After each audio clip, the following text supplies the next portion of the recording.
vibeBooks presents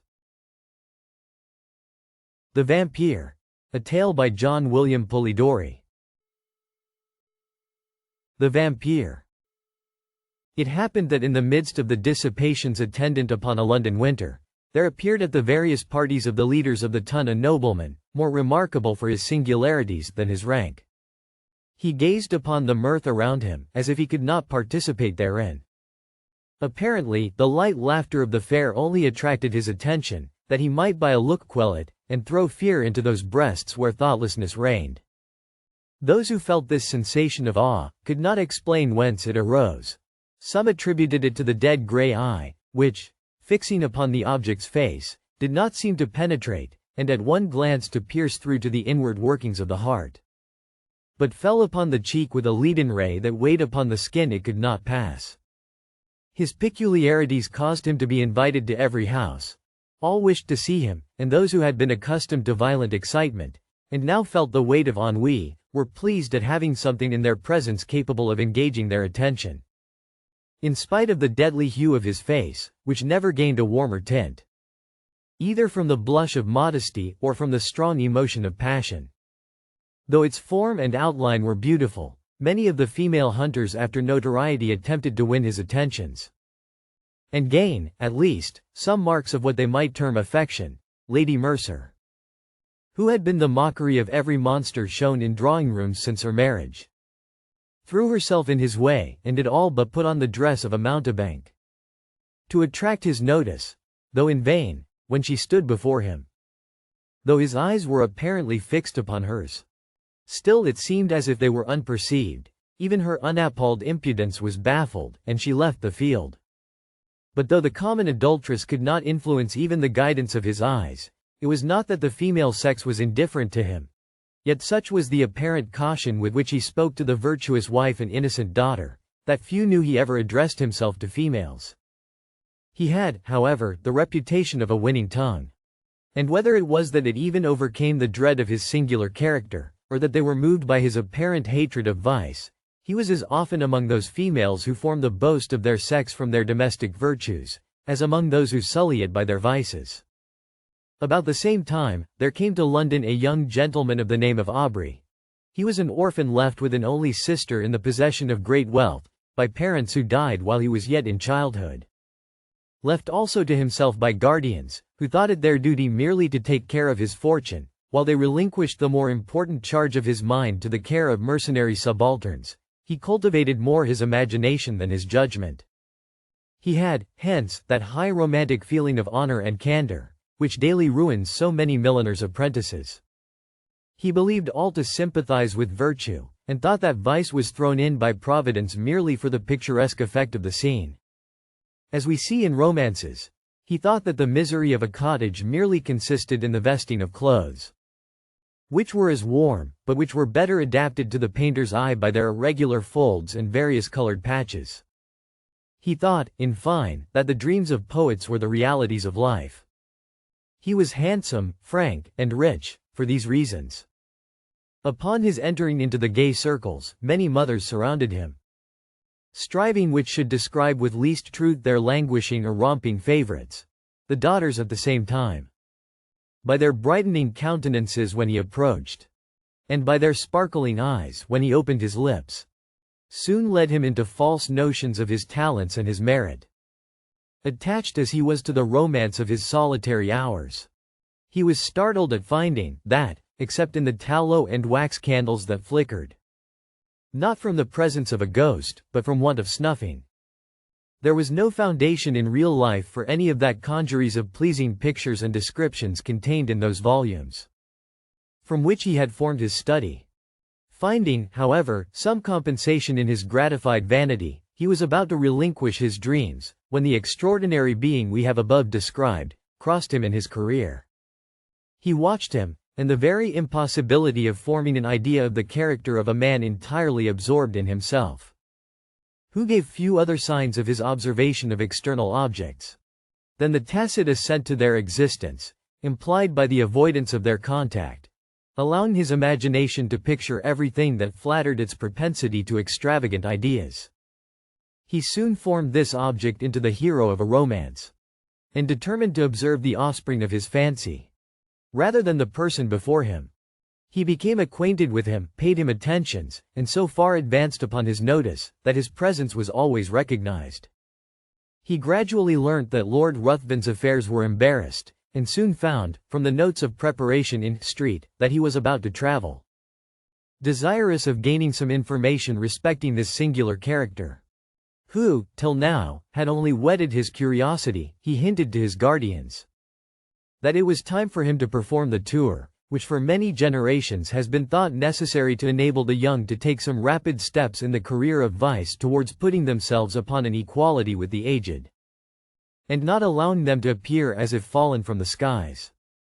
Whenever scandalous intrigues are mentioned as the subjects of pleasantry or of praise, according to the degree of skill shown in carrying them on, they consented, and Aubrey, immediately mentioning his intentions to Lord Ruthven, was surprised to receive from him a proposal to join him. Flattered by such a mark of esteem from him, who, apparently, had nothing in common with other men, he gladly accepted it, and in a few days they had passed the circling waters. Hitherto, Aubrey had had no opportunity of studying Lord Ruthven's character, and now he found that, though many more of his actions were exposed to his view, the results offered different conclusions from the apparent motives to his conduct. His companion was profuse in his liberality. The idle, the vagabond, and the beggar received from his hand more than enough to relieve their immediate wants. But Aubrey could not avoid remarking that it was not upon the virtuous, reduced to indigence by the misfortunes attendant even upon virtue, that he bestowed his alms. These were sent from the door with hardly suppressed sneers. But when the profligate came to ask something, not to relieve his wants, but to allow him to wallow in his lust, or to sink him still deeper in his iniquity, he was sent away with rich charity.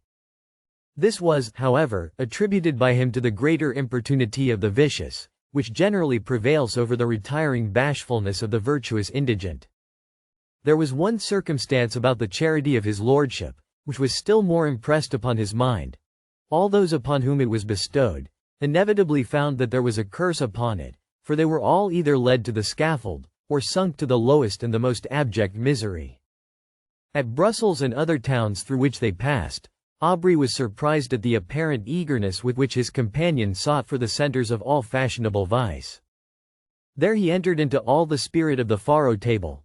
He betted, and always gambled with success, except where the known sharper was his antagonist, and then he lost even more than he gained. But it was always with the same unchanging face, with which he generally watched the society around. It was not, however, so when he encountered the rash youthful novice, or the luckless father of a numerous family. Then his very wish seemed fortune's law. This apparent abstractedness of mind was laid aside, and his eyes sparkled with more fire than that of the cat whilst dallying with the half-dead mouse. In every town, he left the formerly affluent youth, torn from the circle he adorned, cursing, in the solitude of a dungeon, the fate that had drawn him within the reach of this fiend. Whilst many a father sat frantic, amidst the speaking looks of mute hungry children, without a single farthing of his late immense wealth, wherewith to buy even sufficient to satisfy their present craving. Yet he took no money from the gambling table, but immediately lost. To the ruiner of many, the last guilder he had just snatched from the convulsive grasp of the innocent. This might but be the result of a certain degree of knowledge, which was not, however, capable of combating the cunning of the more experienced. Aubrey often wished to represent this to his friend, and beg him to resign that charity and pleasure which proved the ruin of all, and did not tend to his own profit, but he delayed it, for each day he hoped his friend would give him some opportunity of speaking frankly and openly to him. However, this never occurred. Lord Ruthven in his carriage, and amidst the various wild and rich scenes of nature, was always the same. His eye spoke less than his lip. And though Aubrey was near the object of his curiosity, he obtained no greater gratification from it than the constant excitement of vainly wishing to break that mystery, which to his exalted imagination began to assume the appearance of something supernatural. They soon arrived at Rome, and Aubrey for a time lost sight of his companion. He left him in daily attendance upon the morning circle of an Italian countess, whilst he went in search of the memorials of another almost deserted city. Whilst he was thus engaged, letters arrived from England, which he opened with eager impatience. The first was from his sister, breathing nothing but affection. The others were from his guardians, the latter astonished him. If it had before entered into his imagination that there was an evil power resident in his companion, these seemed to give him sufficient reason for the belief. His guardians insisted upon his immediately leaving his friend, and urged that his character was dreadfully vicious, for that the possession of irresistible powers of seduction rendered his licentious habits more dangerous to society. It had been discovered that his contempt for the adulteress had not originated in hatred of her character, but that he had required, to enhance his gratification, that his victim, the partner of his guilt, should be hurled from the pinnacle of unsullied virtue down to the lowest abyss of infamy and degradation, in fine, that all those females whom he had sought, apparently on account of their virtue, had, since his departure, thrown even the mask aside, and had not scrupled to expose the whole deformity of their vices to the public gaze. Aubrey determined upon leaving one, whose character had not yet shown a single bright point on which to rest the eye.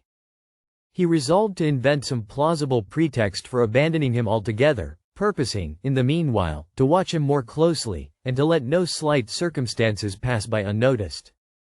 He entered into the same circle, and soon perceived that his lordship was endeavoring to work upon the inexperience of the daughter of the lady whose house he chiefly frequented.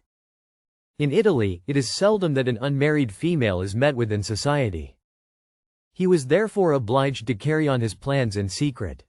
But Aubrey's eye followed him in all his windings, and soon discovered that an assignation had been appointed, which would most likely end in the ruin of an innocent, though thoughtless girl. Losing no time, he entered the apartment of Lord Ruthven, and abruptly asked him his intentions with respect to the lady, informing him at the same time that he was aware of his being about to meet her that very night. Lord Ruthven answered that his intentions were such as he supposed all would have upon such an occasion, and upon being pressed whether he intended to marry her, merely laughed. Aubrey retired, and, immediately writing a note, to say that from that moment he must decline accompanying his lordship in the remainder of their proposed tour.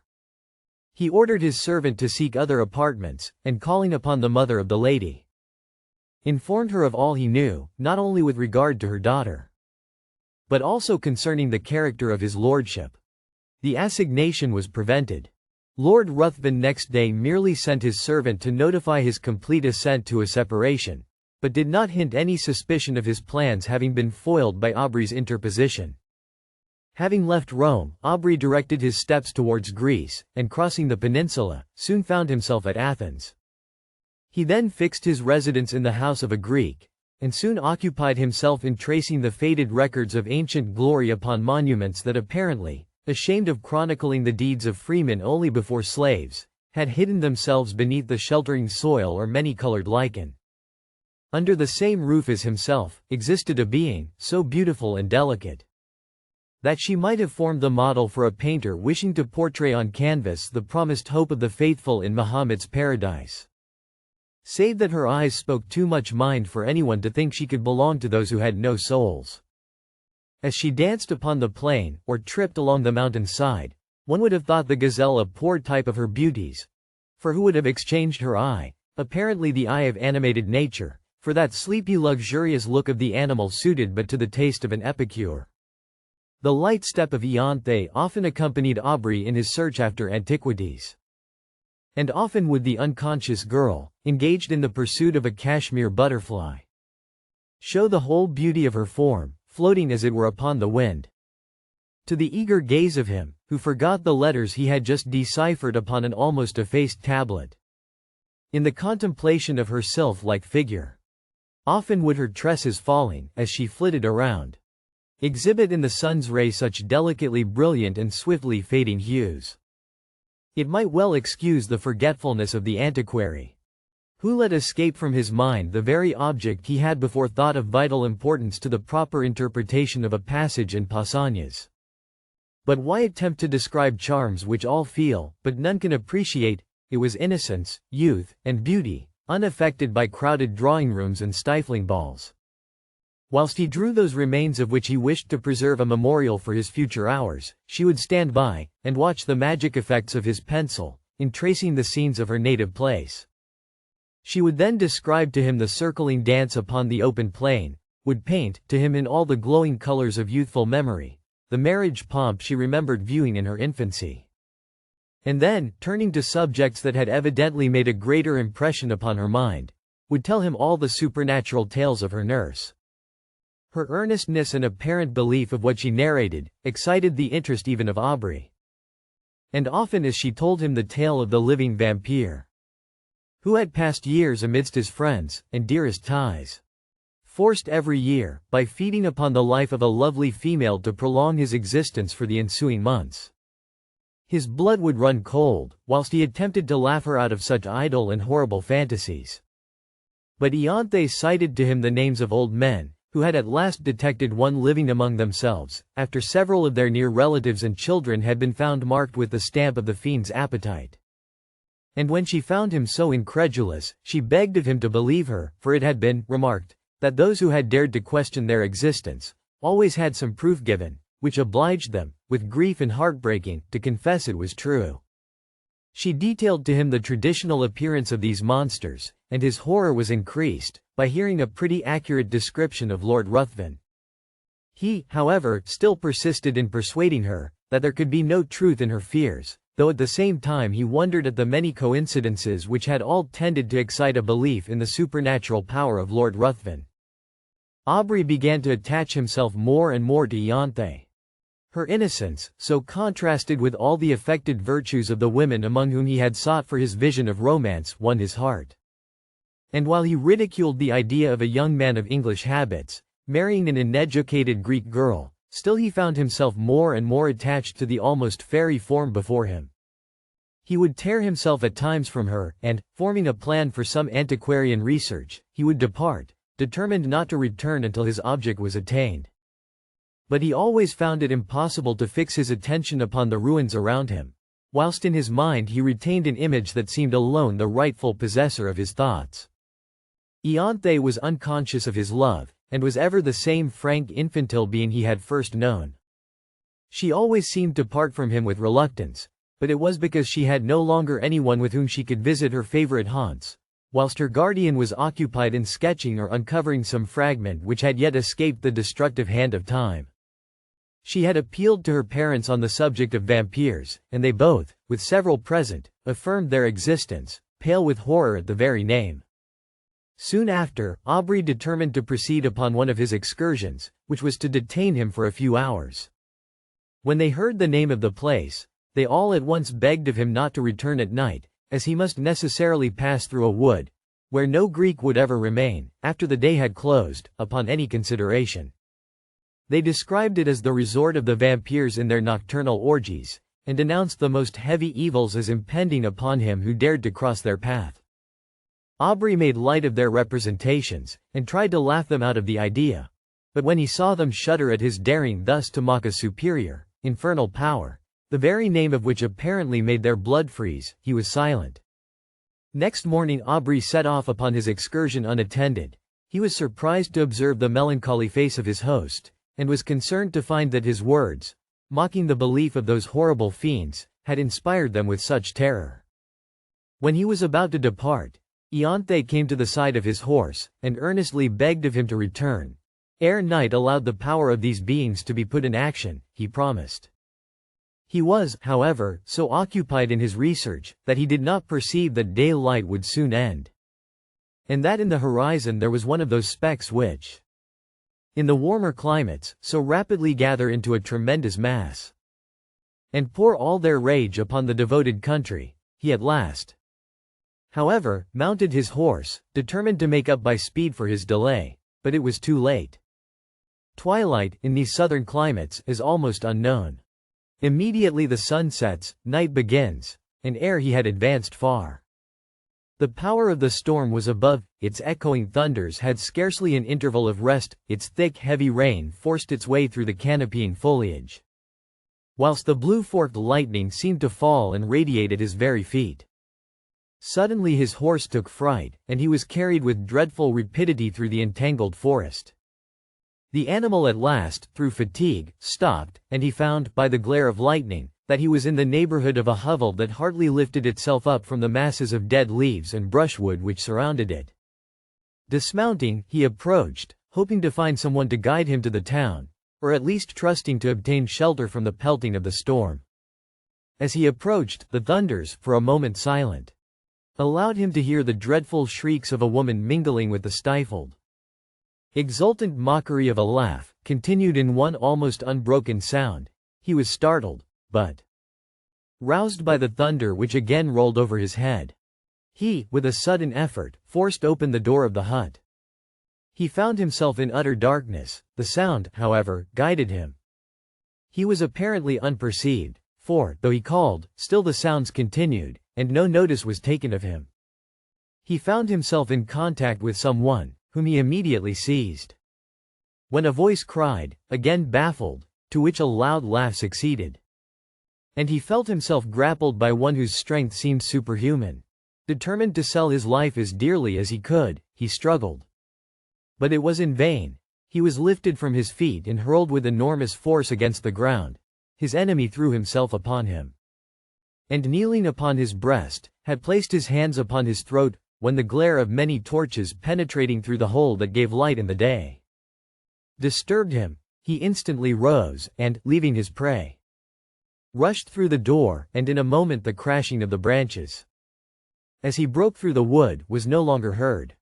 The storm was now still, and Aubrey, incapable of moving, was soon heard by those without. They entered. The light of their torches fell upon the mud walls, and the thatch loaded on every individual straw with heavy flakes of soot. At the desire of Aubrey they searched for her who had attracted him by her cries. He was again left in darkness, but what was his horror, when the light of the torches once more burst upon him, to perceive the airy form of his fair conductress brought in a lifeless corpse. He shut his eyes, hoping that it was but a vision arising from his disturbed imagination. But he again saw the same form, when he unclosed them, stretched by his side. There was no color upon her cheek, not even upon her lip.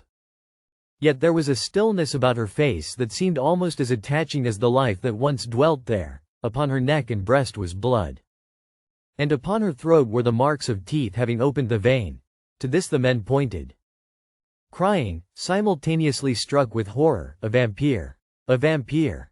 A litter was quickly formed, and Aubrey was laid by the side of her who had lately been to him the object of so many bright and fairy visions, now fallen with the flower of life that had died within her. He knew not what his thoughts were. His mind was benumbed and seemed to shun reflection, and take refuge in vacancy. He held almost unconsciously in his hand a naked dagger of a particular construction, which had been found in the hut. They were soon met by different parties who had been engaged in the search of her whom a mother had missed. Their lamentable cries, as they approached the city, forewarned the parents of some dreadful catastrophe. To describe their grief would be impossible, but when they ascertained the cause of their child's death, they looked at Aubrey, and pointed to the corpse. They were inconsolable, both died broken-hearted. Aubrey being put to bed was seized with a most violent fever, and was often delirious. In these intervals he would call upon Lord Ruthven and upon Ianthe. By some unaccountable combination he seemed to beg of his former companion to spare the being he loved.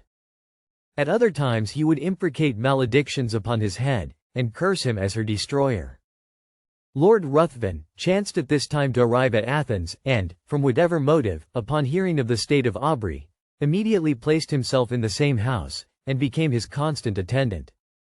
When the latter recovered from his delirium, he was horrified and startled at the sight of him whose image he had now combined with that of a vampire. But Lord Ruthven, by his kind words, implying almost repentance for the fault that had caused their separation, and still more by the attention, anxiety, and care which he showed, soon reconciled him to his presence. His lordship seemed quite changed. He no longer appeared that apathetic being who had so astonished Aubrey.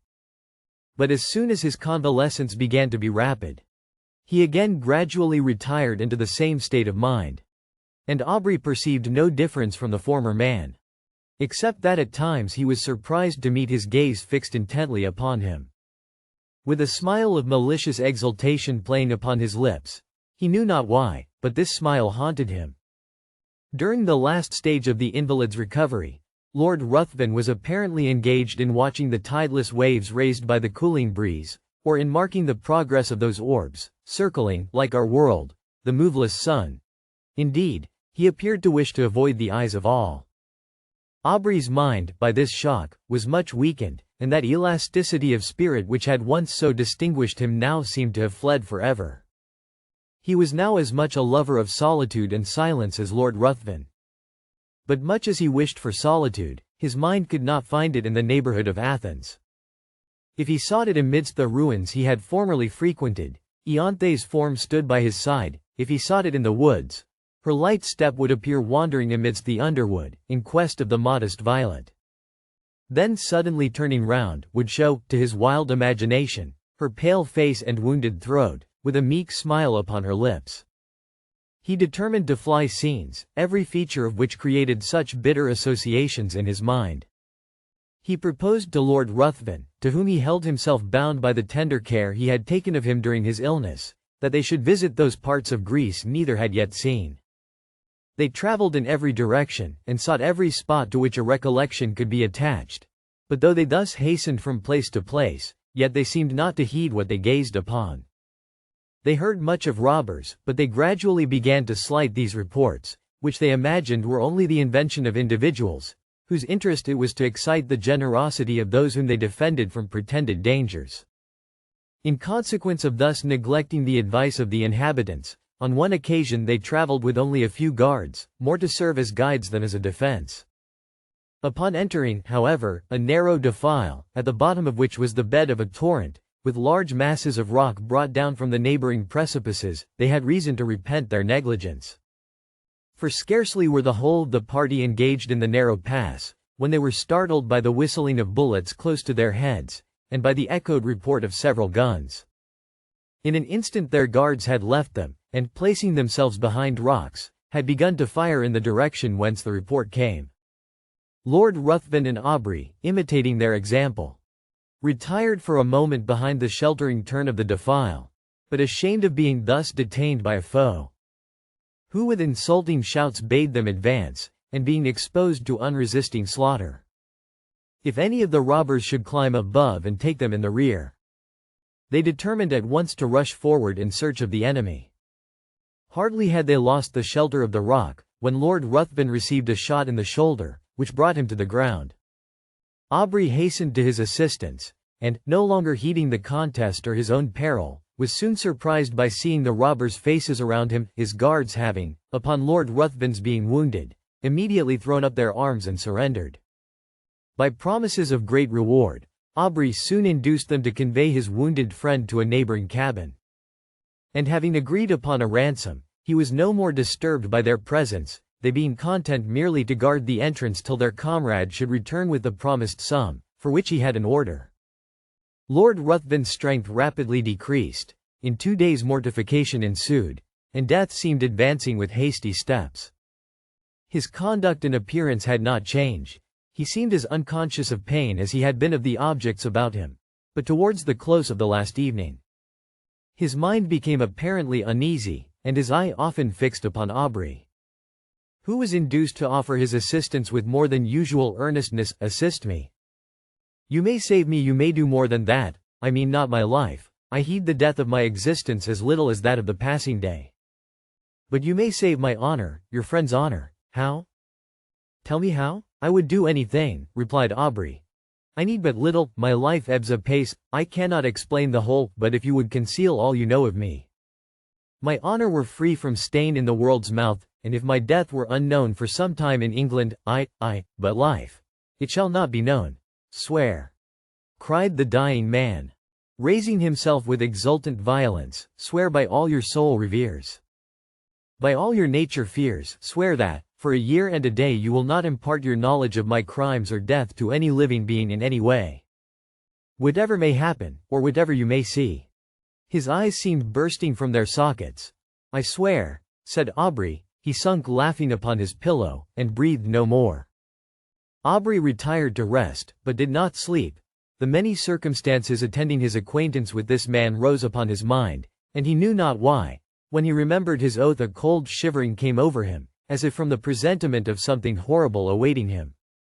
Rising early in the morning, he was about to enter the hovel in which he had left the corpse, when a robber met him, and informed him that it was no longer there, having been conveyed by himself and comrades, upon his retiring, to the pinnacle of a neighboring mount, according to a promise they had given his lordship, that it should be exposed to the first cold ray of the moon that rose after his death. Aubrey astonished, and taking several of the men, determined to go and bury it upon the spot where it lay. But when he had mounted to the summit he found no trace of either the corpse or the clothes, though the robbers swore they pointed out the identical rock on which they had laid the body. For a time his mind was bewildered in conjectures, but he at last returned, convinced that they had buried the corpse for the sake of the clothes. Weary of a country in which he had met with such terrible misfortunes, and in which all apparently conspired to heighten that superstitious melancholy that had seized upon his mind, he resolved to leave it, and soon arrived at Smyrna. While waiting for a vessel to convey him to Otranto, or to Naples, he occupied himself in arranging those effects he had with him belonging to Lord Ruthven. Amongst other things there was a case containing several weapons of offense, more or less adapted to ensure the death of the victim. There were several daggers and atagans.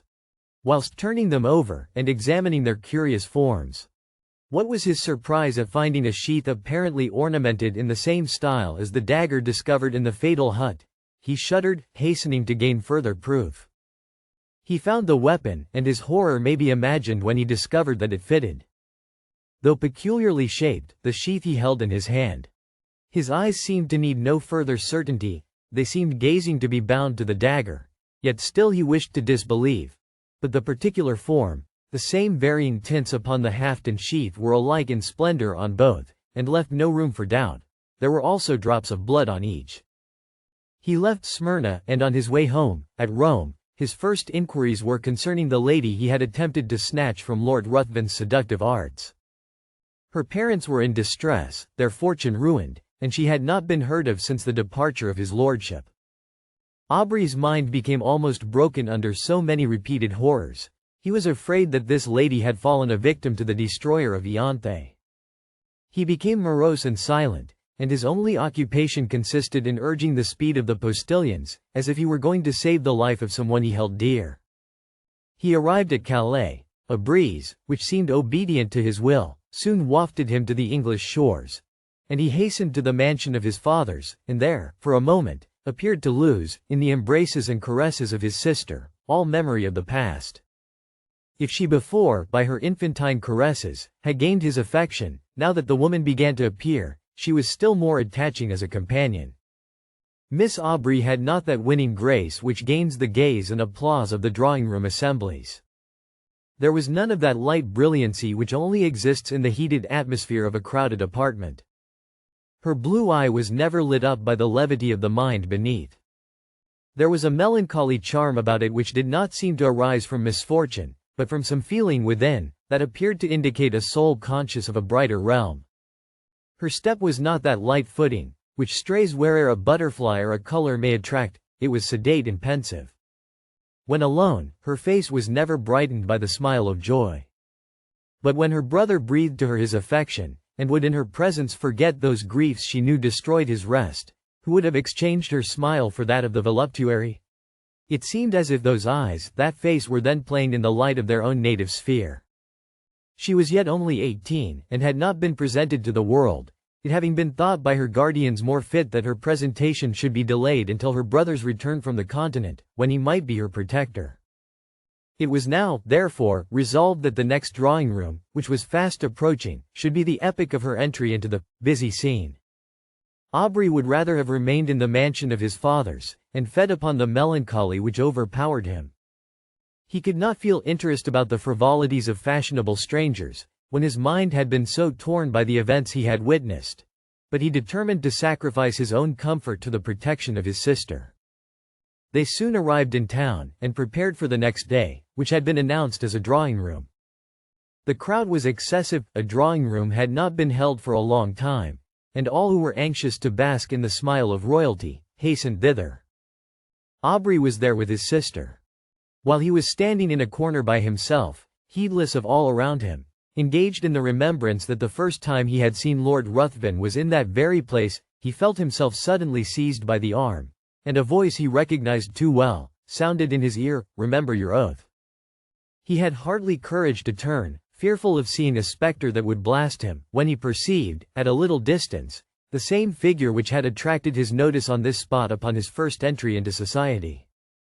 He gazed till his limbs almost refusing to bear their weight, he was obliged to take the arm of a friend, and forcing a passage through the crowd, he threw himself into his carriage, and was driven home. He paced the room with hurried steps, and fixed his hands upon his head, as if he were afraid his thoughts were bursting from his brain. Lord Ruthven again before him, circumstances started up in dreadful array, the dagger, his oath. He roused himself, he could not believe it possible, the dead rise again. He thought his imagination had conjured up the image his mind was resting upon.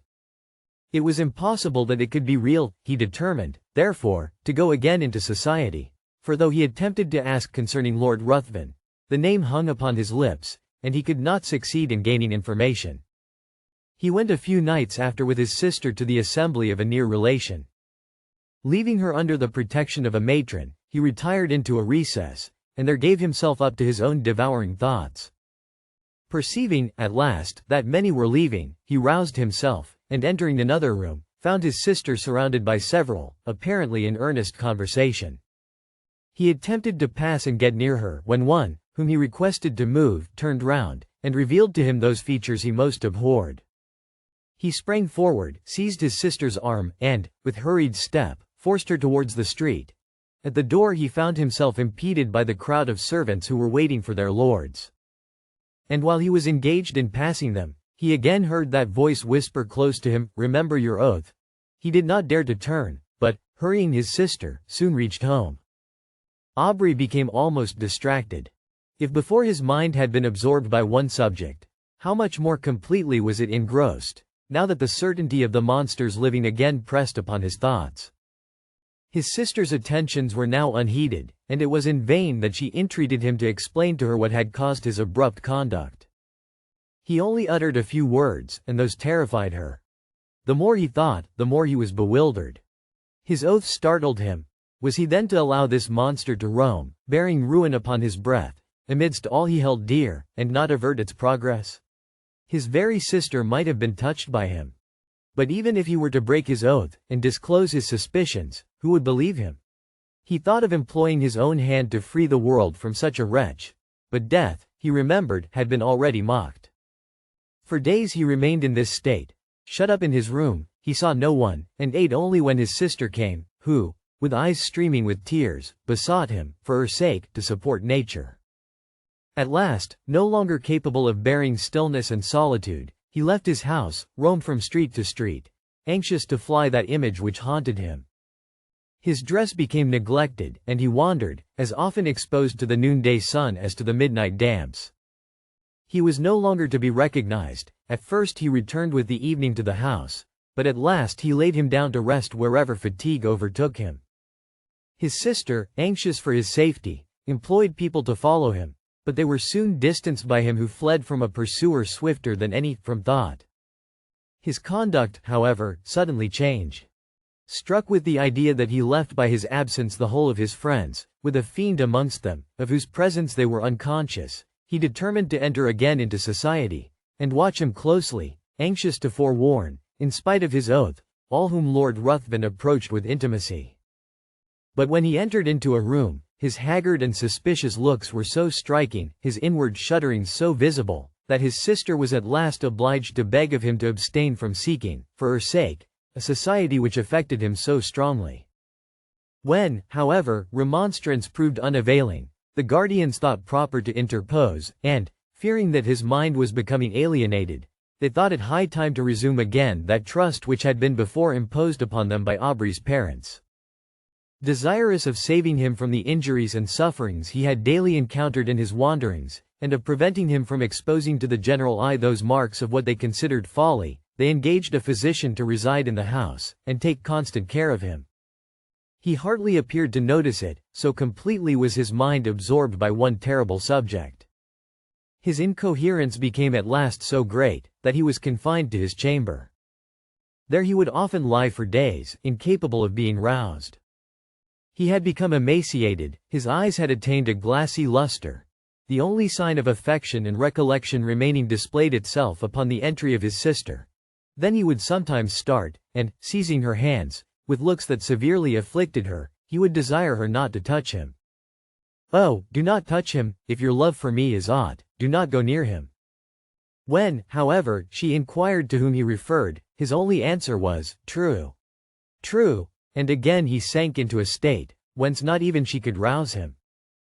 This lasted many months. Gradually, however, as the year was passing, his incoherences became less frequent, and his mind threw off a portion of its gloom, whilst his guardians observed, that several times in the day he would count upon his fingers a definite number, and then smile. The time had nearly elapsed when, upon the last day of the year, one of his guardians entering his room, began to converse with his physician upon the melancholy circumstance of Aubrey's being in so awful a situation, when his sister was going next day to be married. Instantly Aubrey's attention was attracted. He asked anxiously to whom. Glad of this mark of returning intellect, of which they feared he had been deprived, they mentioned the name of the Earl of Marsden. Thinking this was a young earl whom he had met with in society, Aubrey seemed pleased, and astonished them still more by his expressing his intention to be present at the nuptials, and desiring to see his sister. They answered not, but in a few minutes his sister was with him.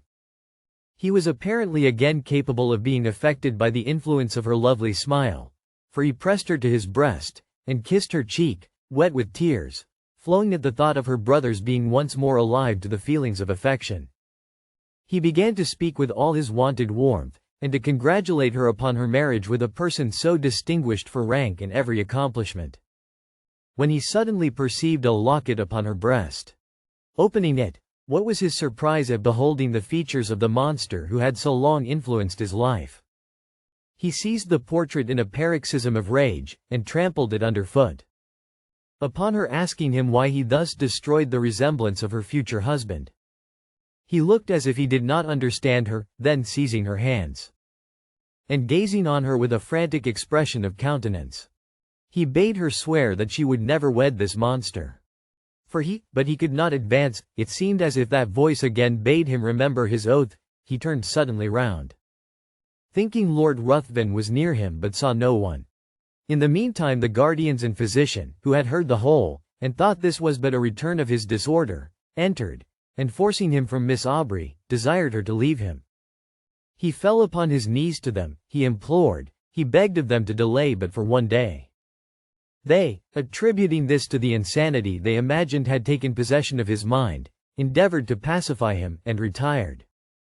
Lord Ruthven had called the morning after the drawing-room, and had been refused with everyone else.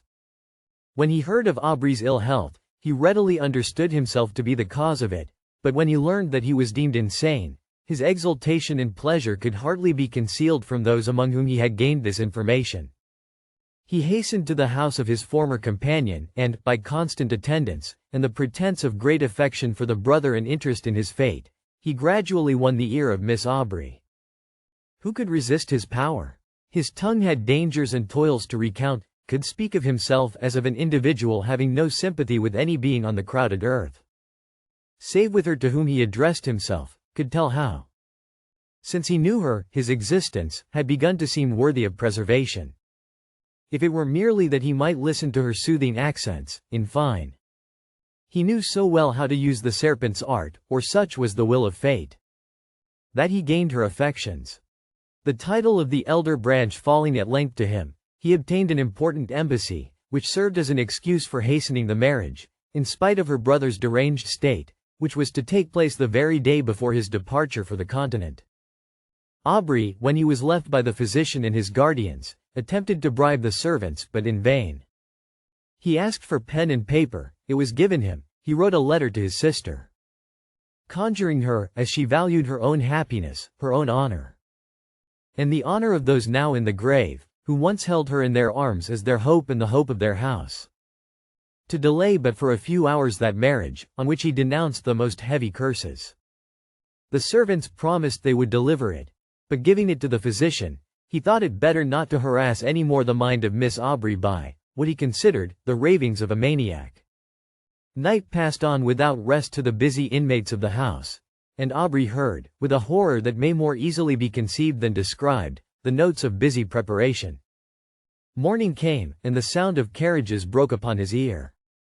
Aubrey grew almost frantic. The curiosity of the servants at last overcame their vigilance. They gradually stole away, leaving him in the custody of an helpless old woman. He seized the opportunity, with one bound was out of the room, and in a moment found himself in the apartment where all were nearly assembled. Lord Ruthven was the first to perceive him. He immediately approached, and, taking his arm by force, hurried him from the room, speechless with rage.